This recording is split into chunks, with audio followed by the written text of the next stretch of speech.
하나님 말씀은 출애굽기 20장 14절입니다. 우리 한 목소리로 봉독하겠습니다. 간음하지 말라. 아멘. 기도드리겠습니다.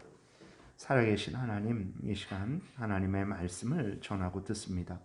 성령께서 역사하셔서 하나님의 뜻을 잘 깨달아 알게 도우시고 또 하나님의 알려주시는 대로 잘 믿고 따르는 복된 우리 모두가 되게 도와주옵소서. 예수 그리스도의 이름으로 기도드렸습니다. 아멘. 간음하지 말라라고 하셨는데 그럼 간음이 무엇이냐? 우리가 볼 때 오늘 그 7계명을 통해서 하나님께서 말씀하시는 간음은 부부간의 관계를 떠나서 행해지는 모든 음행들을 말하는 것이라는 것을 우리가 기억해야 되는 것입니다. 부부가 아닌데 한 몸이 되는 모든 것은 다 간음이라는 것을 우리가 아주 마음에 새겨야 되는 거죠. 결혼 전에 서로 한 몸이 되는 것, 결혼 후에 남편이 다른 여자를, 아내가 다른 남자를 이제 마음으로도 또 말로도 행동으로도 행하는 모든 것들이 간음이라는 것을 우리가 기억해야 되는 것입니다. 실제 행위로 간음하지 않았을지라도 마음으로 말로도 간음할 수 있다라는 것을 우리가 아주 이렇게 주의를 해야 되는 거죠.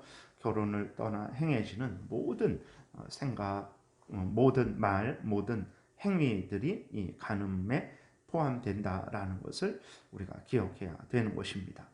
그래서 마태복음 5장 27절에도 보게 되면 또 간음하지 말라 하였다는 것을 너희가 들었으나 나는 너희에게 이르노니 음욕을 품고 여자를 보는 자마다 마음에 이미 간음하였느니라 라고 예수 그리스도께서 말씀을 하셨죠. 그러므로 그리스도인들은 마음으로도 말로도 행위로도 자신의 이웃과 순결을 보존하고 증진시켜야 된다는 것을 아주 마음에 깊이 새겨야 됩니다. 그러니까 하나님께서 간음하지 말라 그랬을 때에 그러한 부부간의 관계 모든 것들을 떠난 부부간의 관계를 떠난 모든 그러한 마음으로 말로 또 실제 행위로 행하는 그러한 간음을 금하시는 거죠. 근데 그것만 금하는 것만 아니라 이제 행하라 말씀하시는 것이 있는데 그거는 무엇이냐? 자신과 이웃의 순결을 적극적으로 보호하고 증진시키는 일을 행하라라는 것을 우리가 기억을 해야 되는 것입니다. 그래서 그리스도인들은 이제 마음으로도 말로도 행위로도 자신과 이웃의 순결을 보존하고 증진시키는 그러한 삶을 살아야 되는 거죠. 그러기 위해서는 이제 마음에 일어나는 불결한 생각을 물리치고 늘 건전한 생각을 해야 되는 것입니다. 하나님의 말씀을 묵상한다라는 것은 계속해서 되뇌인다라는 건데 그냥 주문 외우듯이 생각 없이 되뇌이는 게 아니고 정말 그 말씀이 좋아서 그 말씀의 뜻을 다시 한번 생각하고 또 그 말씀을 따라서 살아가기 위해서 계속해서 하나님이 이웃을 사랑하고 또 하나님을 사랑하고 이웃을 사랑하라 말씀하셨지. 그러면서 계속해서 또 이제 하나님이 말씀하신 하나님을 사랑하고 이웃을 사랑하라는 것을 또 생각하고 그 의미를 생각하고 또 그 말씀에 대한 설교 들은 것을 또 생각하면서 이제 그 말씀을 좋아하고 또 그 말씀을 따라서 행하는 것, 그것이 이제 묵상을 하는 것인데 그렇게 묵상해야 되는 이유가 바로 여기 있는 것입니다. 우리의 마음을, 우리의 말을, 우리의 생각을, 우리의 그 모든 것들을 하나님의 말씀에 집중하지 않게 되면 이제 다른 잘못된 생각들이 끼어들게 되는 것입니다. 그렇기 때문에 정말 우리가 나쁜 생각들을 물리치고 좋은 생각들을 늘 그렇게 마음에 새겨야 되는 거죠. 잠언 4장 23절에 무릇 지킬 만한 것보다 더욱 내 마음을 지키라 생명의 근원이 이에서 남이니라 이렇게 말씀을 하셨어요. 우리가 길을 가다가 더러운 것이 있으면 피해 간단 말이에요. 그러면 마음에 생각나는 것은 어떻게 해야 되냐? 그 마찬가지로 끊어버리고 하나님의 말씀을 묵상하면서 이제 우리의 마음과 생각을 지켜야 되는 것입니다. 그 다음에 말로도 선한 말을 해버릇해야 되는 것입니다. 에베소서 4장 29절에 보게 되니까 무릇 더러운 말은 너희 입 밖에도 내지 말고 오직 덕을 세우는데 소용되는 대로 선한 말을 하여 듣는 자들에게 은혜를 끼치게 하라 이렇게 말씀을 하셨습니다. 그래서 말로도 선한 말을 해야지 늘 음담패소를 이제 생각하고 늘 음담패소를 말하게 되면 그것이 간음의 한 종류가 하나님 앞에 범죄하는 것이라는 것을 우리가 기억을 해야 되는 것입니다. 또 행위로도 정말 조심하고 조심해야 되죠. 요셉은 보디발 장군의 아내가 유혹할 때 하나님을 생각했어요. 하나님을 생각하고 경계했고 그 유혹을 거절하고 피했다라는 것을 우리가 기억해야 됩니다. 그러나 어리석은 자는 그 유혹을 따라서 이제 그 음료를 따라가는 거죠. 잠언 7장 21절부터 보게 되니까 여러 가지 고운 말로 유혹하며 입술에 호리는 말로 꿰물어 젊은이가 곧 그를 따랐으니 소가 도수장으로 가는 것 같고 미련한 자가 벌을 받으려고 쇠사슬에 매이러 가는 것과 같도다. 필경은 화살이 그 간을 뚫게 되리라. 새가 빨리 그물로 들어가되 그의 생명을 잃어버릴 줄을 알지 못함과 같으니라. 이렇게 기록이 되어 있습니다. 깨어서 경계하지 않는 것, 미워하지 않는 것, 멀리하지 않으면 유혹에 넘어가게 되는 것이고 결국은 화살이 간을 꿰뚫어 버리게 된다는 것을 우리가 기억해야 되는 것입니다. 그래서 우리가 간음하지 말라라는 말씀을 읽을 때 하나님은 마음으로도 말로도 행위로도 건전한 하나님의 말씀에 근거한 생각과 말과 행동을 하라 이렇게 명령하신다라는 것을 기억하고 우리가 생각으로도 말로도 행동으로도 일상을 살아갈 때 교회에서나 가정에서나 직장에서나 모든 삶을 살아갈 때 마음으로도 말로도 행동으로도 더러운 음란한 것들을 버리고 이제 하나님의 말씀을 따라서 복된 그러한 생각, 말, 행동을 하면서 살아가야 되는 거죠. 그러기 위해서 또 경계해야 됩니다. 깨어서 경계해야 돼요. 미워하고 멀리 해야 되는 것입니다. 그러지 않으면 유혹에 넘어가게 되는 거죠. 잠언 7장에서 봤던 대로 깨어서 경계하고 미워하고 버리지 않으면 그 유혹에 넘어가서 결국은 화살이 간을 꿰뚫어 버린다라는 그 무서운 그 말씀이 나에게 이루어지게 될 것이라는 것을 우리가 명심하고 주의해야 됩니다. 또 우리가 건전한 직업에도 열심을 내야 됩니다. 오늘날의 그 사람들의 소원이 무엇입니까? 정말 이렇게 어떤 뭐 주식이나 어떤 뭐 아파트나 뭐 어떤 걸로 대박이 나갖고 일하지 않고 그냥 놀고 먹고 마시고 그러한 삶을 살아가는 것을 사람들이 많이 원하고 있죠.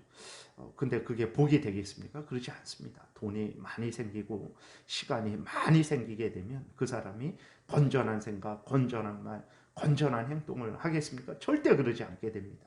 거기에서 잘못된 생각, 음란한 말, 음란한 생각, 음란한 행동을 하게 되는 거예요. 그렇기 때문에 일하지 않는 것이 인간적으로는 힘들지 않고 또 가만히 앉아서 편하게 쉴 수 있고 그러니까 그게 좋아 보이지만 아닙니다. 하나님은 일하도록 하나님이 모든 인간들에게 형벌하셨다라는 것을 우리가 기억해야 됩니다. 처음부터 하나님은 타락하기 전에도 일하라고 명령하셨고 그 다음에 타락한 이후에 그 아담에게 이마에서 땀을 흘리라고 그래서 먹고 살라라고 명령을 하셨어요. 그런 하나님의 명령을 따라서 살아가지 않을 때 반드시 문제가 생기는 거예요. 돈도 많고 시간도 많고 그러면 거의 십중팔구 타락하게 된다는 것을 우리가 기억해야 됩니다. 이 땅에서 일하는 것이 땀 흘리는 것이 힘들죠. 그러나 그게 복이에요. 그래야 딴 생각하지 않고 그렇게 올바른 복된 인생을 살아갈 수 있는 거죠. 그 다음에 우리는 늘 절제해야 되는 것입니다. 오늘 한 부분이 무절제하게 되면 그 부분을 통해서 또 다른 부분들까지 무절제하게 되는 거예요. 그래서 범사에 늘 조심하고 절제를 해야 되는 거죠. 그리고 늘 하나님 앞에 있음을 생각을 해야 되는 것입니다. 하나님이 보고 계시다라는 것을 늘 생각해야 됩니다. 하나님이 나의 마음도 통촉하신다라는 것, 하나님이 나의 말도 다 들으신다라는 것, 하나님이 나의 행동도 다 살펴보신다라는 것을 늘 그렇게 생각을 해야 됩니다. 내가 하나님 앞에 있다. 하나님이 내 앞에 계시다라는 것을 늘 생각을 해야 되는 거죠. 그 고린도후서 7장 1절에 보게 되니까 그런즉 사랑하는 자들아 이 약속을 가진 우리가 하나님을 두려워하는 가운데에서 거룩함을 온전히 이루어 육과 영의 온갖 더러운 것에서 자신을 깨끗이 하자. 이렇게 기록이 되어 있어요. 하나님을 두려워하는 가운데에서 하나님이 내 앞에 계시다. 내 앞에서 나의 생각과 나의 말과 나의 행동을 감찰하신다라는 것을 늘 생각해서 우리의 생각과 말과 행동을 제어해야 되는 거죠. 다른 걸로는 안 됩니다. 다른 걸로는 아무리 내가 정말 명상하고 참선하고 요가하고 이런 걸로 안 됩니다. 하나님 앞에서 항상 하나님을 생각하고 하나님이 주신 말씀을 따라서 또 우리의 하나님이 주신 그러한 가정의 사명, 직장의 사명, 교회의 사명, 국민으로서의 사명을 열심히 준행하는 그러한 방식을 써야 되는 거죠. 그리고 우리는 우리의 죄를 이기신 예수 그리스도를 의지해야 되는 것입니다. 예수 그리스도가 지금도 살아계셔서 우리를 위해서 간구하시죠. 예수 그리스도가 주시는 그러한 은혜, 그 십자가의 능력은 죄를 이기는 은혜요, 능력이라는 것을 우리가 기억하고 늘 예수 그리스도를 의지하게 될 때 우리가 이러한 음행을 멀리할 수 있는 거죠. 죄를 멀리할 수 있게 되는 것입니다. 그 다음에 성령을 의지해야 되는 것입니다. 로마서 8장 13절에 너희가 육신대로 살면 반드시 죽을 것이로되, 그렇죠. 우리의 육신을 따라서 정욕을 따라서 살아가면 반드시 하나님의 그 징계를 받게 되는 거죠. 그러나 영으로서 몸의 행실을 죽이면 살리니라고 이렇게 기록이 되어 있습니다. 성령을 따라 살아갈 때 우리가 아름다운 열매를 맺는 거예요. 갈라디아서 5장에서 말씀하고 있는 것처럼 육체의 소욕을 따라 살아갈 때 거기에는 온갖 죄악에 대한 형벌만이 남게 되지만 성령을 따라 살아갈 때 성령의 열매들이 맺히게 되고 나 자신도 그렇고 다른 모든 사람들도 그렇고 유익을 얻게 되는 것이고 하나님의 영광이 드러나게 되는 것이고, 늘 성령을 의지하고 성령의 도우심을 따라서, 성령은 그럼 우리를 어떻게 인도하시냐 그랬을 때 하나님의 말씀을 가지고 우리를 인도하십니다. 그래서 하나님의 말씀에 창념하고 있다면 그 사람은 성령의 충만한 인도를 받고 있는 거예요. 그러나 내가 하나님의 말씀에 대해서 개인적으로도 그렇고 또 어떤 공적으로도 그렇고 말씀을 들으려고 하지도 않고 읽으려고 하지도 않고 그 다음에 그것을 묵상하지도 않고 그 말씀을 따라 살아가지도 않는다. 말씀에서 알려주는 대로 믿고 따르지 않는다. 그러면 그것은 성령의 충만함이 없는 것입니다. 이렇게 자신을 잘 돌아보고 속히 회개해야 되는 일이라는 것을 우리가 기억해야 되겠습니다. 그리고 간절히 기도드려야 됩니다. 마태복음 6장 13절에 예수님이 우리에게 기도를 가르쳐 주실 때 뭐라고 가르쳐 주셨습니까? 우리를 시험에 들게 하지 마옵시고 다만 악에서 구하옵소서라고 기도해라 그랬습니다. 우리가 늘 시험에 빠지는 거예요. 늘 악한 사탄 마귀가 이 모양 저 모양 우리를 유혹합니다.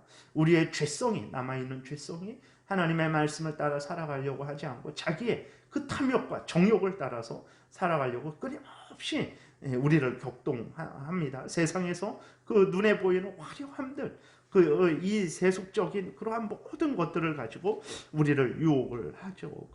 그러한 것들을 우리가 어떻게 그러한 유혹 시험으로부터 이겨낼 수 있겠습니까? 우리 자신의 힘과 의지로 안 되죠. 기도해야 되는 것입니다. 하나님께서 정말 그러한 유혹에 빠지지 않기를 위해서, 그러한 시험에 빠지지 않기를 위해서 기도해야 되는 것이고, 그리고 그 범죄에 빠졌을 때 거기에서부터 속히 우리를 건져달라고 하나님께 기도해야 되는 것입니다. 그래서 시험에 들지 않도록 악에서, 그 악한 죄, 그 다음에 다른 악한 생각, 악한 행위, 악한 말, 그러한 가운데에서 우리를 건져달라고 하나님께 기도해야 되는 거예요. 하나님의 백성들이 늘 기도했어요. 11장 시편 119편 37절에 보게 되니까 내 눈을 돌이켜 허탄한 것을 보지 말게 하시고 기도했습니다. 내 의지로 내 힘으로 이를 악물고 그렇게 되어지는 것이 아닙니다. 하나님의 은혜가 있어야 그 죄되고 더러운 것들을 미워하고 버리게 되는 것이고 하나님을 사랑하고 의지하게 하나님의 말씀을 따라 살아가게 되는 것이라는 것을 기억해야 됩니다. 그리고 우리가 가늠하지 않기 위해서는 어떻게 해야 되냐? 결혼해야 됩니다. 하나님이 결혼이라는 아주 복되고 복된 제도를 우리에게 허락을 하셨습니다. 하나님으로부터 특별한 은사를 받지 않은 이상은 절대로 혼자 살면 안 되는 거예요. 합법적으로 결혼을 해야 음행을 피할 수 있는 거예요. 하나님이 결혼을 주신 목적은 음행을 피하는 목적으로도 주신 것입니다. 그리고 또 이제 인류의 번성, 교회의 번성을 위해서 하나님이 결혼을 주신 거예요. 그런데 오늘날에 여러 가지 이유로 결혼을 하지 않죠. 특별히 재정적인 그러한 부분이 많습니다. 이해 못할 바가 아니죠. 살 수가 없으니까, 애들을 교육을 시킬 수가 없으니까 그냥 결혼하지 말고 혼자 살겠다라는 생각을 하죠. 인간적으로 이해가 되죠. 그러나 그렇다고 해서 혼자 살면 그는 하나님의 창조 질서를 깨트리는 것이라는 것을 기억해야 됩니다. 하나님의 사람들에게 결혼하라는 하나님의 명령을 깨트리는 것이에요. 그것은 또 나아가서 디모데전서에 보게 되니까, 4장에 보게 되니까 결혼하지 않는 것은 귀신의 가르침이다라고 이렇게 말씀하고 있다는 것을 기억해야 됩니다. 그래서 결혼하지 않아야 하나님을 더 잘 섬긴다, 뭐 이런 식으로 유혹을 하든, 돈 때문에 결혼해서 어떻게 살려고 하냐라면서 그냥 혼자 살아라, 적당히 즐기면서 살면 되지라는 그러한 식으로 유혹을 하든, 어쨌든 결혼하지 못하게 하는 그것이 다 그 악한 사탄의, 귀신의 가르침이라는 것을 우리가 기억을 해야 되는 것입니다. 그러니까 로마 카톨릭에서 그 쓸데없는, 하나님이 명령하시지도 않았는데 나는 하나님을 위해서 결혼하지 않겠습니다 해갖고 일평생 범죄를 하는 거예요. 일평생 그러한 문제가 그 안에서 일어나게 되는 거죠. 그냥 단순히 그 남녀 간의 음행을 넘어서서 동성애 같은 것이 가장 이렇게 많이 범해지는 것이 로마 카톨릭이라는 것을 우리가 그거는 공공연한 사실이죠.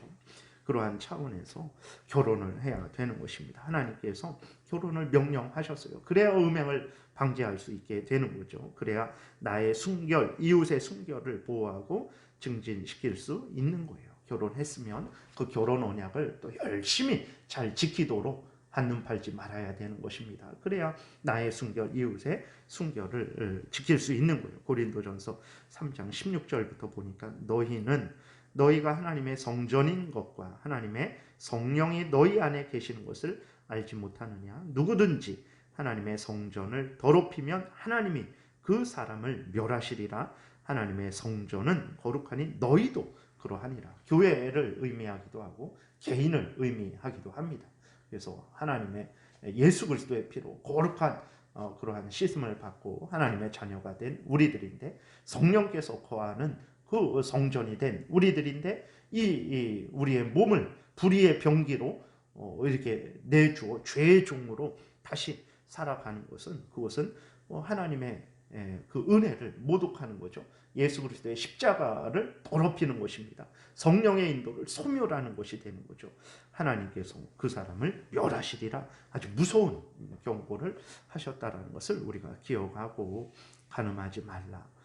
한마디인데 너무나 사실 오늘날 이렇게 살아가기가 어려울 정도로 그러한 상황인데, 그럼에도 불구하고 이렇게 살아가야 하나님이 기뻐하시고 우리와 다른 사람을 참으로 복되게 한다는 것을 우리가 기억을 해야 되겠습니다. 그리스도인들이 어찌 한순간도 그렇게 방심해서는 안 되는 거죠.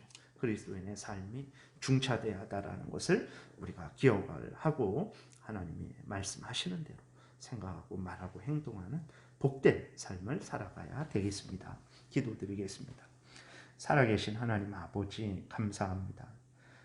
오늘도 우리 자신과 또 이웃의 순결을 어떻게 해야 보호할 수 있는지 성경을 통해서 알려주시니 감사합니다. 이렇게 살아야 나도 복되고 우리 이웃도 복되고 이 사회가, 이 국가가 참으로 복되게 되고 또 하나님의 영광이 드러난다라는 것을 명심하고, 하나님이 성경을 통해서 우리 자신과 이웃의 순결을 지킬 수 있는 여러 가지 그러한 방안을, 또 그러한 도움들을 알려주셨는데 잘 우리가 믿음으로 받아들이고 또 순종하여서 우리 자신과 이웃의 순결을 지키고 보호하는, 증진시키는 하나님의 영광을 드러내는 복된 삶 늘 살게 도우소서. 예수 그리스도의 이름으로 기도드렸습니다. 아멘. 하늘에 계신 우리